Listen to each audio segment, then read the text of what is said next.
Hey friends, welcome back to my channel.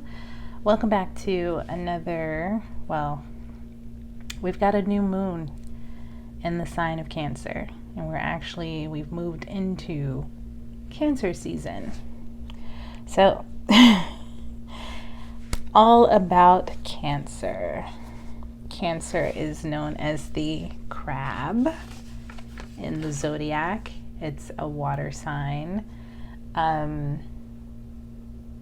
terms of the nature of Cancer, it really is a sign of it's interesting, it's a sign of great nurturing,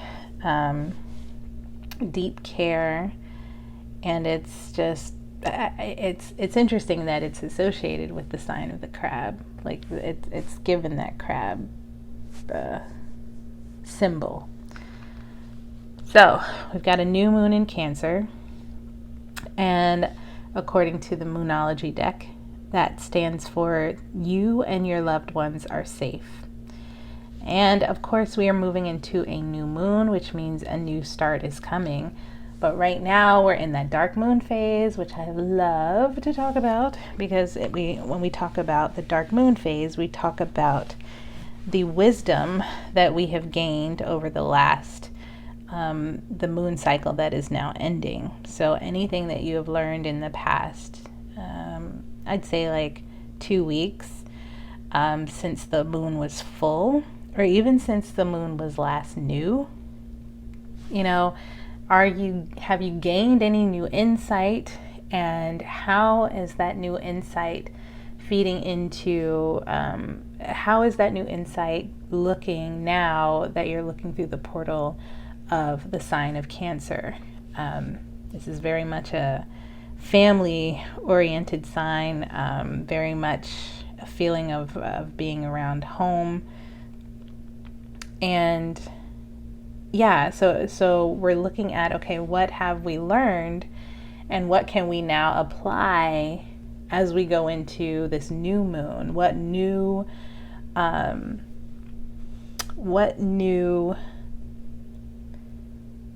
intentions can we set in regards to family, in regards to our home life, in regards to nurturing and caring, and even if it comes to mothering ourselves, what are we doing for ourselves in that way? So again, we've got you and your loved ones are safe, a new start is coming, and as far as manifestation, the new moon in Cancer also says relax. So relax into this being, relax into this feeling of safety, however that feels for you, because not everyone's idea of safety is the same. It really is kind of identifying, what does safety mean to you in your body? What does safety mean? Does it, it can mean, hey, I have full autonomy over what I choose to do or do not do with my body, right? So that's just one idea. So I'm going to go ahead here and read what these, I think I read the new moon one all the time. I'm just going to focus on the new moon in Cancer. So let's see, new moon in Cancer. You and your loved ones are safe. There's a new start coming in your private life. Something is rising up in connection with the people and places you hold dearest. This can be to do with a member of your family, a flatmate, or moving house.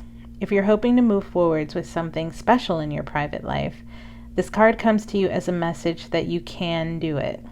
If you've been neglecting your family, it's time to reconnect with them. If you've been neglecting yourself, you need to take better care of yourself and nurture yourself more. If your insecurity is holding you back, that's something for you to work on now. Doing so could bring you your heart's desire. To attune to the moon, make sure you put family first. Additional meanings for this card. Let someone get a bit closer to you. A new cycle is starting for your child or children. It's time to review your goals. Have they changed? Meditation will help you banish your insecurities. Spending time near water will bring you peace and answers. The teaching. The new moon in Cancer can be a super emotional time. The moon is all about emotions, and Cancer is a water sign and also very emotional. Saying that, the moon is very happy in the sign of Cancer. It's one of her 2 home signs, along with Taurus.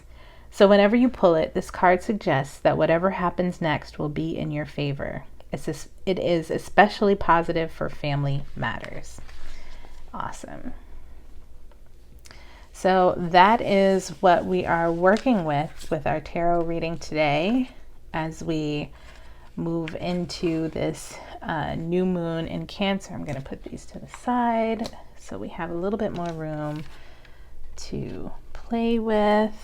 And I kind of want to pull out too the helper card for Cancer. Let's see. Sag, Leo, Aries. Queen, Page, King, Knight. Gemini, Mercury, Taurus, Jupiter, Sagittarius, Moon. Aha, the Chariot. Of course it's the Chariot. I'm pretty sure I went into the Chariot. I think it was a couple months ago. I had this inspiration or my own kind of walkthrough with the Chariot card. So Cancer is connected to the card of the Chariot. The Chariot card can mean several things. Of course, you can read into it intuitively depending on the cards that surround it, but basically the Chariot means could mean transition. It could mean being in control of your success regardless of the direction. It could mean travel or adventure. It might have something to do with your digestive system, or it could mean you have new energy or maybe a new exercise program. So to me, Chariot can also stand for, of course, travel and adventure. But again, the part of it that I went through, that I experienced with the Chariot was, not being able to escape what is fated for you. And when I say what is fated for you, a lot of times people hear fate and, it's like, oh my gosh, fate. Oh no. But sometimes, your fate is yours. Sometimes it's just yours, right? And so the particular story that I was drawn to in the uncovering the notion of the card of the Chariot was the story of Oedipus, right? Because Cancer, the sign of Cancer, has a lot to do with mothering energy. And so, of course, Oedipus, right? The story of Oedipus is he was told by the fates that he was going to kill his father and marry his mother. And he was like, oh no, that is not the life for me. No way, no sir. So he ran away from the fates. And again, the fates were this group of 3, I guess, I want to say deities, but it's Greek mythology, Greek or Roman mythology, one of those. And so Oedipus runs away. He's running on this road. He comes to a crossroad, and this man on this chariot is like rushing him to get out of the way. And Oedipus gets mad, and he basically kills the man. And so, knowing that what he's done is wrong, he runs on to and comes to this town where there is a sphinx waiting for him. Well, not so much waiting for him, but there's a sphinx in the middle of the town, terrorizing the town, killing people left and right. People are panicking. People are, trying to save the town or save the city. And so he's like, what's going on here? And they're like, help us, you have to help us. You know, if you can help us, we'll give you everything, because our king has like fled the city and he hasn't returned. He went for help and he just hasn't come back. And so the story continues that basically the Sphinx was asking a riddle, and anyone who couldn't answer the riddle was killed. And, you know, the Sphinx was just going on and continuing doing that. So, all right. So Oedipus approaches the Sphinx, and Sphinx asks the riddle. What crawls on 4 legs in the morning, walks on 2 legs in the day, and at the end of the day walks on 3 legs. And so he was like, man, in the morning he's a baby, in the day, in the middle of his life or whatever, or his grown life, he walks on healthy on 2 legs, and in old age, at the end of the day, you know, he walks on 2 legs but also uses a cane. And so the Sphinx was like, "Roar!" and flies away. And of course, the alternate to this is there's this poem that I'll post in the description about how that never included woman, right? But anyway, the end of the story is Oedipus is given kinghood over the city. He's made king, and they were like, hey, since you're king, you can just go ahead and marry his wife. And it turns out, Oedipus is marrying his mother, because the man that he killed on the way while he was fleeing the fates was his father, and he didn't know that. So that's just one interpretation of the Chariot card. Is basically, at the end of the day, we don't really have control over how we get our success. And sometimes that success doesn't really look like how we thought it was going to look, right? Yeah. So, the Chariot card, right? Okay. Let's go ahead and I want to pull some cards. Do I want to pull cards, or do I want to pull... I want to feel a theme. I want to see what the theme is for... I want to feel what the theme is, because I feel motherhood. I feel divinity, like divine, of course, divine feminine. I always feel that, and I've been feeling it all day. Even with my own reading, I pulled the Empress and the Queen of Pentacles and, you know, the Tower. So I'm having this sense that there is this idea of like an illusion being... It's like this understanding of an illusion, but that, I don't know if that's, you know, an entire reading for everybody, if it was just for me. So, you know, if it comes up here, I'll definitely start talking about it. So I'll go ahead and shuffle this one more time, and then we'll pull a card to see if there's any overarching theme here, in addition to the Chariot card, and in addition to Cancer, the sign of Cancer. Let's see. Of course, we've got the Shadow and the Gem. Wonderful. Love it. And at the bottom of the deck, we have Shapeshifter. I don't know if that's important, but I'll keep it on the side just in case and talk about it. I do feel, yeah, I am sensing that it is part of it. So, all right, let's talk a little bit about the Shadow. As you all well aware, if you're not new to this channel, I talk about the Shadow a lot. And right as we are going into this new moon, which is happening tomorrow on the 28th of June, not only are we working in the darkness, but we are working in the shadow. And so there is this idea that there is some sort of, I'm looking at the Shadow and the Gem card, and I'm just sensing that there is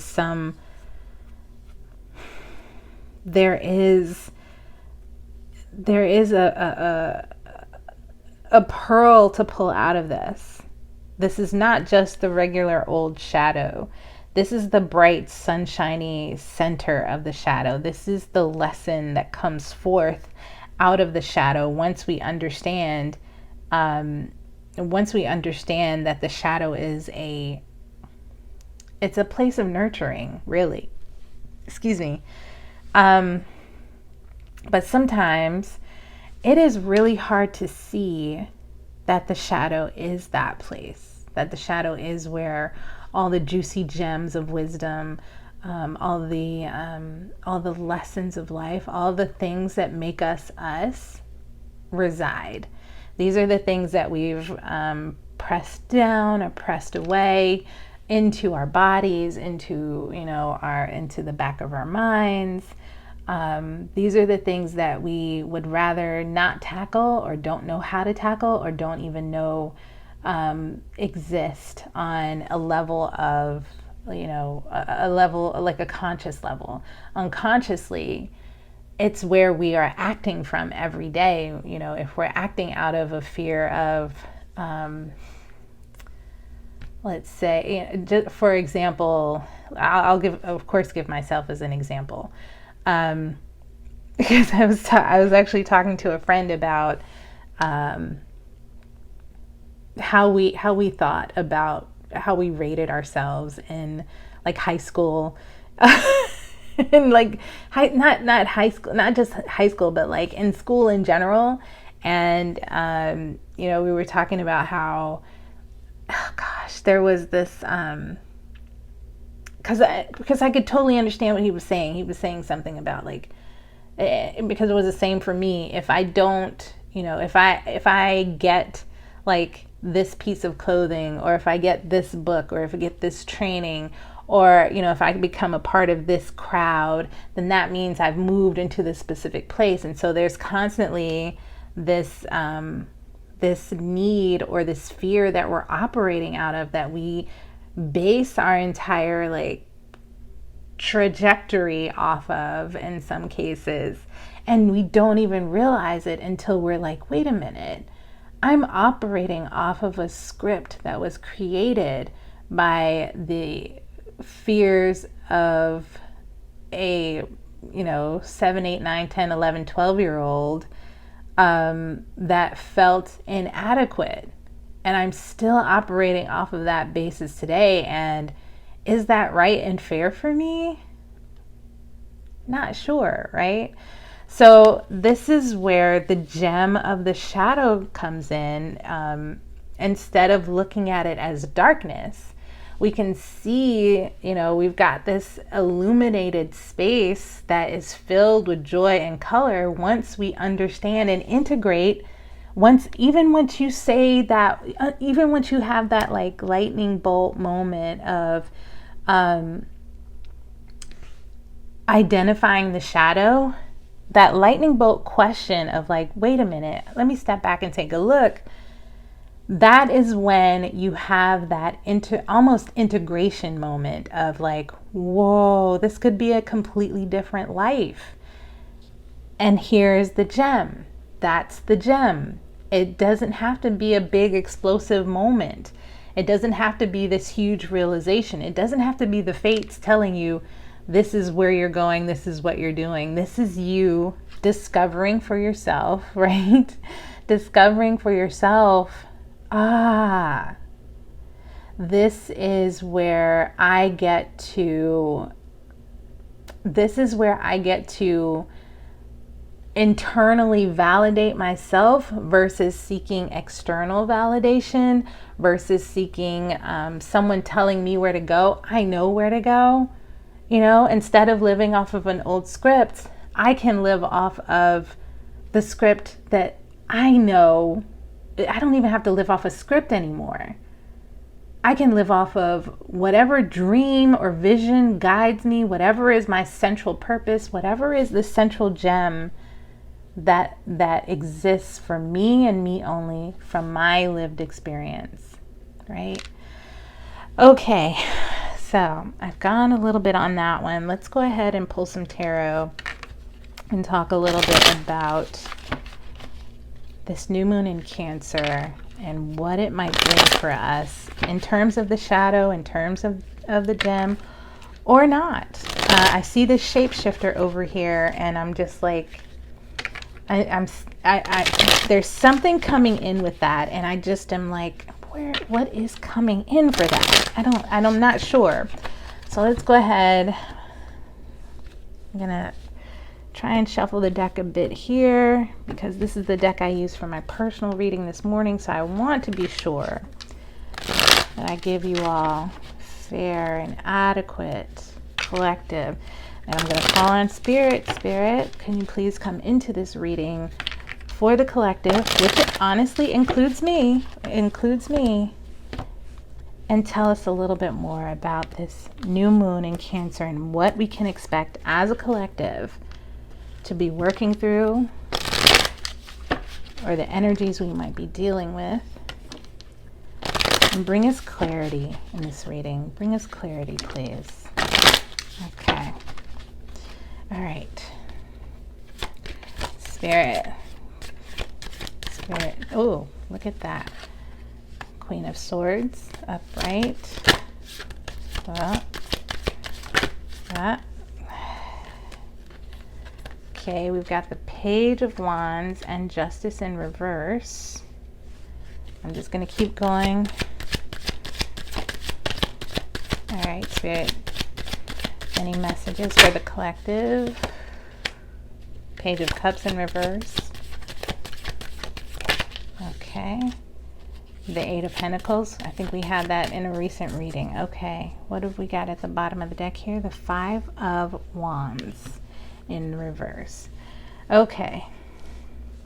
So I'm going to sort these out by how they came out. These two came out together. This came out separately. This came out separately. All right, first up, we have the Queen of Swords upright. Then we have the Justice card in reverse and the Page of Wands in reverse. Next, we have the Page of Cups in reverse. And then we have the Eight of Pentacles.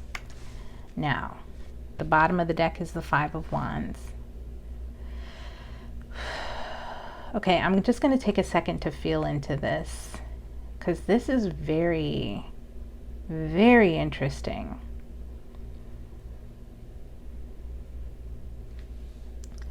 Now, and I will say too, this may not resonate with everyone. So take what helps and leave the rest.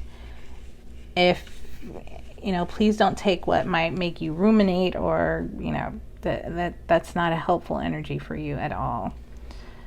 Okay. Okay, I see. Imbalance.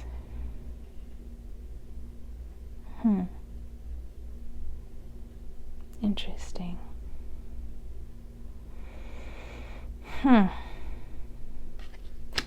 Very interesting. Okay. It's like a fire being snuffed out. But it's a fire being snuffed out by some sort of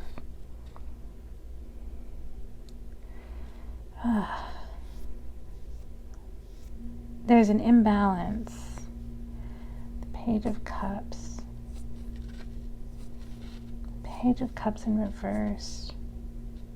Oh wow. Okay. This is an energy of starting over. There's an energy of starting over in here.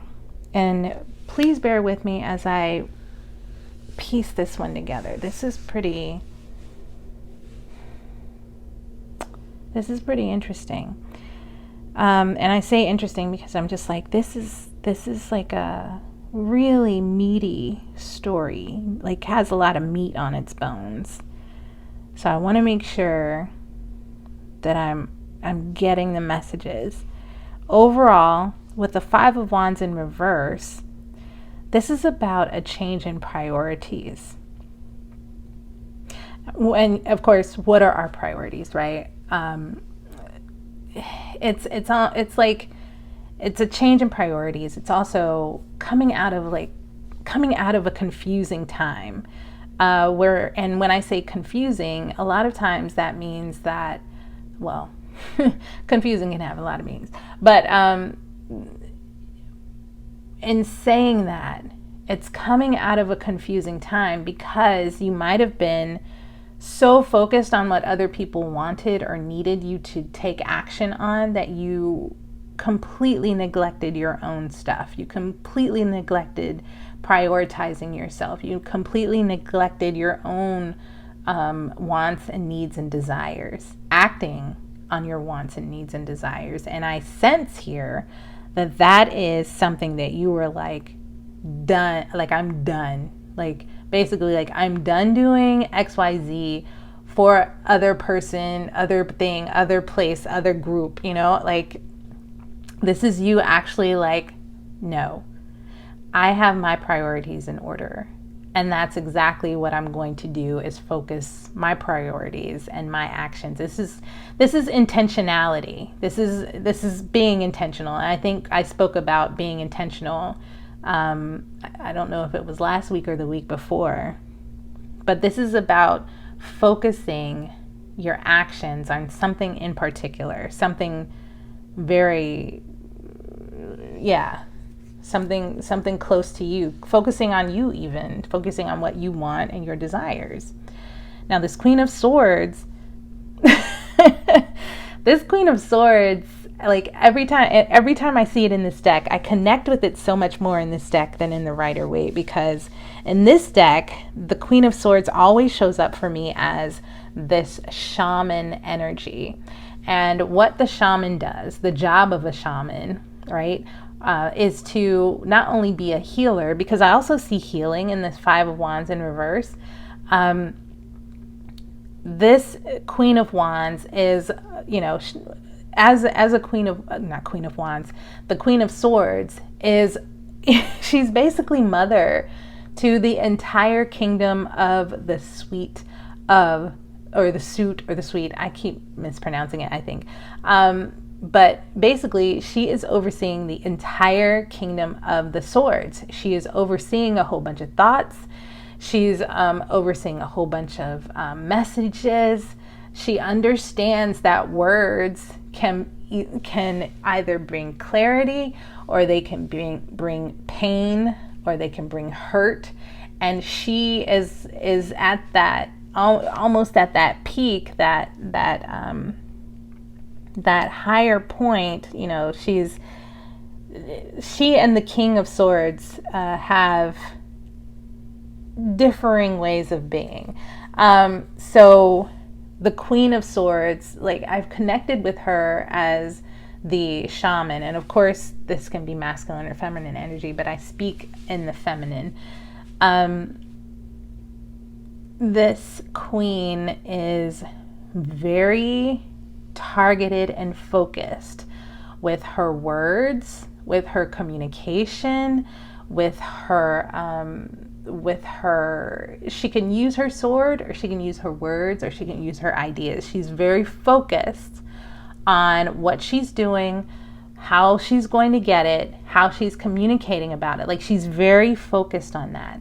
And like, I still connect with that shaman energy underneath that, because the shaman is healing by using words.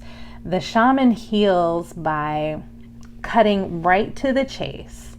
And sometimes, you know, that the words, the things that come back, the ideas that the shaman pulls back from, you know, all these different trance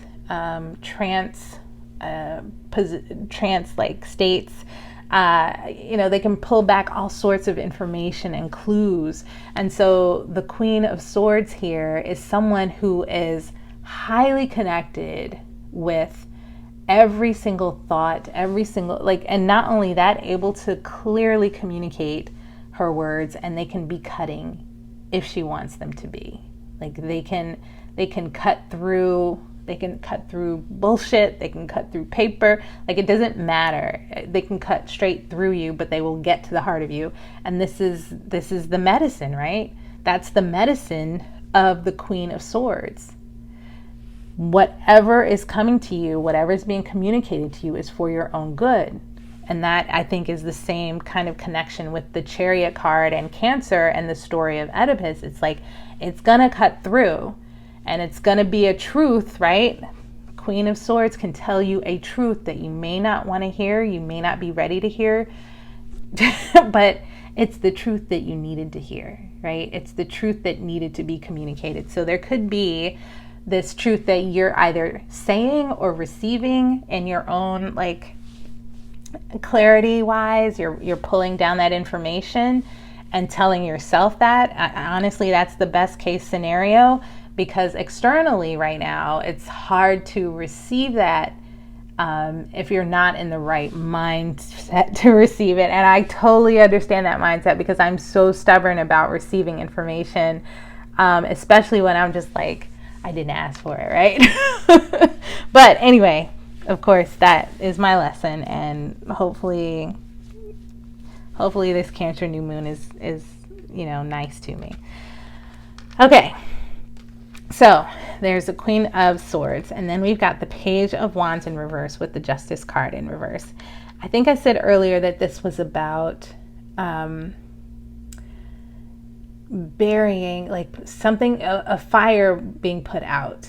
Like, and when I say a fire, like, so the Page of Swords to me in the reverse is this, it's like a redaction.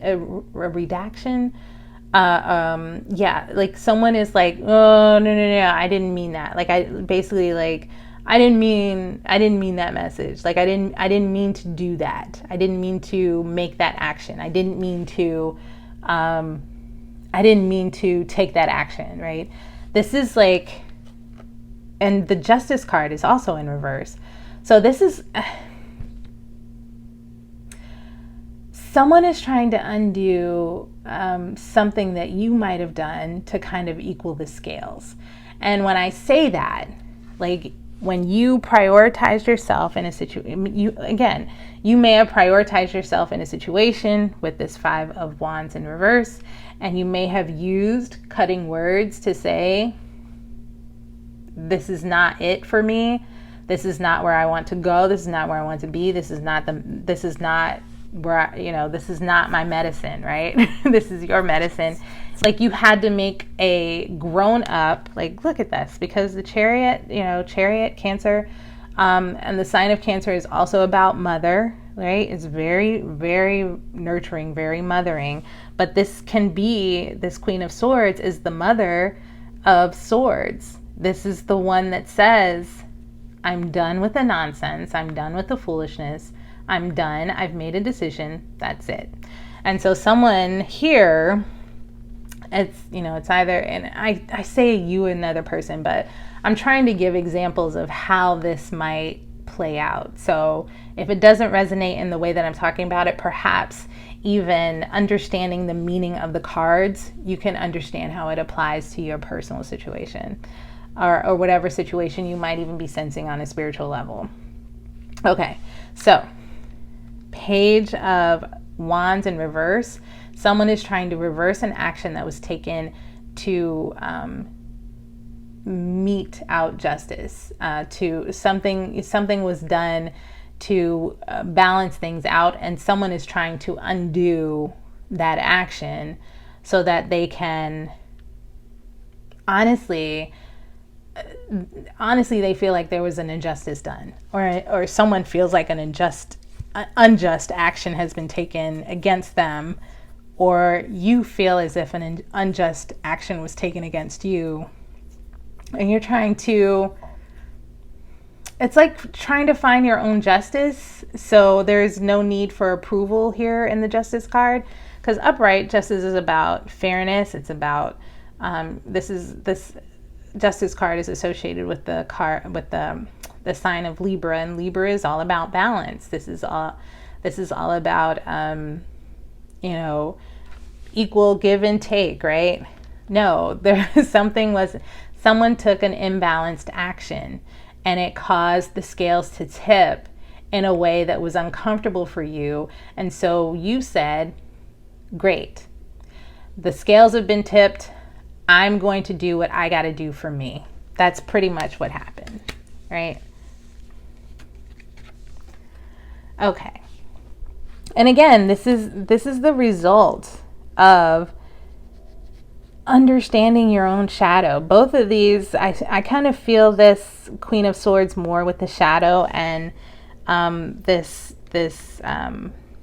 imbalanced or this imbalanced action is a kind of a bridge to the gem of, and the gem can be acceptance of your shadow, acceptance of, okay, someone did some real stupid nonsense to me, and you know what? I'm not going to resist the fact that they did that. I'm going to let it be, because right now I got better things to do. I got better things to focus on. So it's like, it's that imbalance that is getting you to the gem of acceptance, getting you to the gem of understanding not just the shadow, but the gem of the shadow. All right, so let's look at this Page of Cups in reverse. So, and it's interesting because, yeah, well, I'm laughing because Page of Cups upright is all about an offer. You know, if it's upright, it would be all about someone is offering you a cup of relationship. Someone is offering you a cup, but in the reverse, this is there's actually like a retraction of an offer, a retraction of an offer of relationship. Like, I just, again, it just seems like this kind of undoing, or at least I just get the sense here, and it's like I said earlier, there's just a sense to me in this card, something to do with an illusion. This is the understanding that there was no offer, right? There was no offer of love. There was no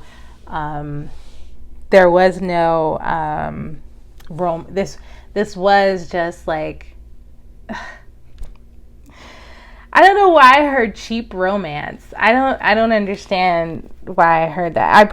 I know why for myself, but in a sense here, there was this, if this has nothing, you know, if this doesn't resonate for you on the romantic level, there is this idea of, you know, something was lost here. It could be that you lost your sense of romantic ideal, or you lost your sense of, you maybe even lost a relationship, romantic, platonic, you know, a family member, something like that. But something was lost here. But because it was a page, it just doesn't seem like it was something that was mature anyway.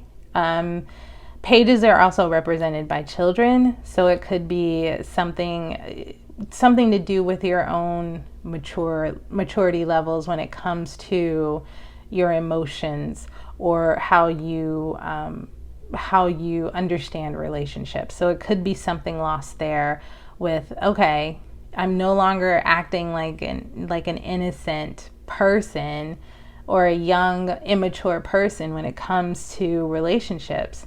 I'm done with that. I'm done. You know, it's could even be a growth phase. So here we end, right? We end the reading, or at least it seems as if we start a new chapter here with the Eight of Pentacles. And I think I talked about the Eight of Pentacles in a previous reading, where we talk about, here's the artist. Here's the understanding of our patterns, even our patterns of how we regenerate ourselves, how we regrow, how we emerge into a new and better version of ourselves as we mature. And I think that's really just the case here. We've integrated, right? We've observed and bridged and understood what justice is. We've understood what our wants are. We understand that maybe we're not going to get what we want, but in the process of not getting that, we've matured. We've let go of an immature idea of relationship, whether it be with family, friends, or loved ones, right? And then we move into this pattern of how do we now, and it's the same message up here. It's almost this, how do we now integrate that new level of understanding? How do we integrate How do we now upgrade? And I just heard Beyonce, let me upgrade you. But at the same time, you know, it's at a new level. It's at a completely new level. This is the Eight of Pentacles. This is, again, about how our creative process, right? How our foundational pentacles are all about our resources, our foundation, about the earth itself. It's about renewal, right? And so the shapeshifter card is here, and I just feel as if, you know, for you, it's almost seeming like maybe you are rebuilding yourself into a whole different person that you don't even recognize. Like, you recognize yourself, but you're just like, whoa, I just felt that on a whole different level, a whole different change, a whole different me has come forward. Okay, so let's see. I want to get some guidance. I know I've talked a lot. We're at about 40 minutes, but let's go ahead and get some guidance for this new moon in Cancer. And I hope this is something that you can journal on, and even just write down like how you're feeling right now about certain things in your life that you may not have a whole bunch of clarity on, but you feel yourself maybe even moving into a new level. Let's go ahead and see. I may use this sacred geometry.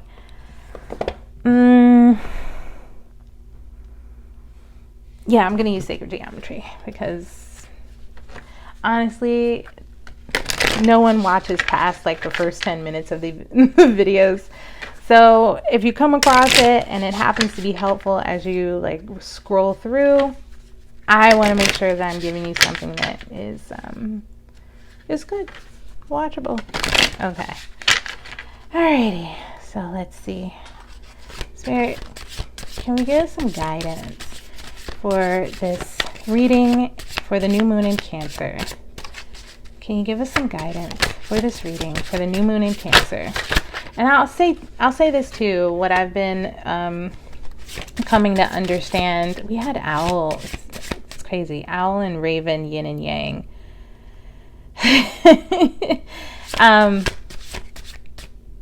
What I've been learning in my readings is that my readings are sometimes usually about 2 to 3 weeks ahead of the actual energy that's coming forward. So bookmark this to watch again in like maybe two weeks and then 3 weeks, and you tell me how it hits, how it resonates. Okay. One more card, please, Spirit. Nope, that's too many. One more card, please, Spirit. One more card. I think that might be it. Okay. No. Okay, Steam Cave, nice. Did that one come out the last time I used this deck? I don't know. Okay, so let's go ahead and read these, and I will send you on your merry way into the energy and through the portal of the new moon in Cancer. 7. All right, 7. It came out in reverse, so I'm going to read the reversal. This is, okay, I'll show it to you upright so you can see. Owl, raven, yin, yang. Hopefully you can see that without too much glare. Okay, in the reversed. Everything is black and white. You have been viewing the situation from a place of prejudice and rigidity. Seek another perspective. Ask for guidance in leading you away from the attitudes that bind you to division and separateness. See the beauty in diversity and accept the validity of other opinions. Wow. Yeah, look at that. I do feel, that's so weird. That's so weird. Because it seems as if, of course I'm looking at the yin and yang, and we've got the shadow here, and it's just varying degrees of black and white, right? And so we've got that owl raven card in the reverse that's saying, something has been viewed from a place of prejudice and rigidity. And that's what I feel like here is with this Queen of Swords and the Page of Wands with the Justice card in reverse.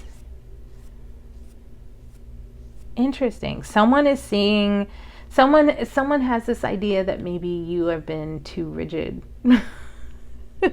Interesting. Okay, let's look at Steam Cave, number 45. And that is upright, so I'll read the whole thing.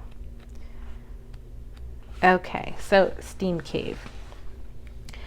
This card speaks of connecting with elemental forces. The geometry here is of triangles and star tetrahedrons.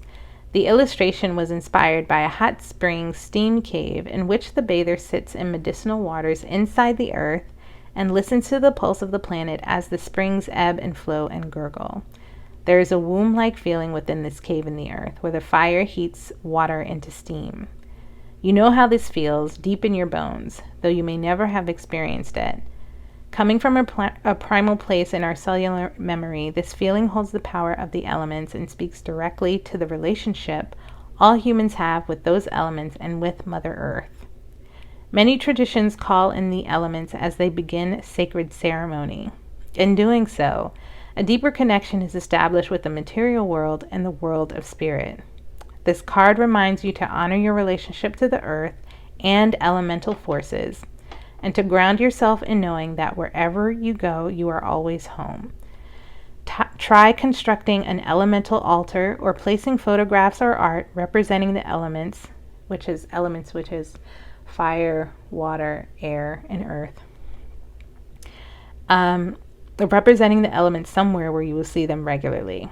Find a way to honor the earth and her elemental forces in whatever way feels appropriate to you. And of course, that corresponds with this last card, the Eight of Pentacles, where we're not only are we looking at, this is the earth sign, this is grounding, this is about our foundations, this is about even down to like the core of the earth and how the earth moves around it, and we've got the gem here in the center. But it really is, it's almost like getting back to, I get this sense after looking at the guidance card here and kind of stepping back a little bit, I get the sense that we are coming into union with our true authentic self. And that is like the heartbeat of who we are. And we're able to then recreate around that, having been through this journey of cutting off, rebalancing, or trying to readjust after an injustice, and losing an innocent part of ourselves to, losing that like final part of the innocence of who we are, right? In order to gain this understanding of yet another part of who we are. Okay, so that is your reading for the new moon in Cancer. I hope you enjoy. If you would like a personal reading of your own, I usually book appointments on the weekends. But I'm not doing that until I'm actually not doing virtual readings unless they are written readings until later on this year. So if you'd like a written reading, please reach out. They're only, I think, $20. It's on my website. But yeah, if you'd like a personal reading, written reading in response, let me know, and I will get that done for you as soon as possible. Thank you so much. Have a wonderful new moon in Cancer, and I'll see you soon. Bye.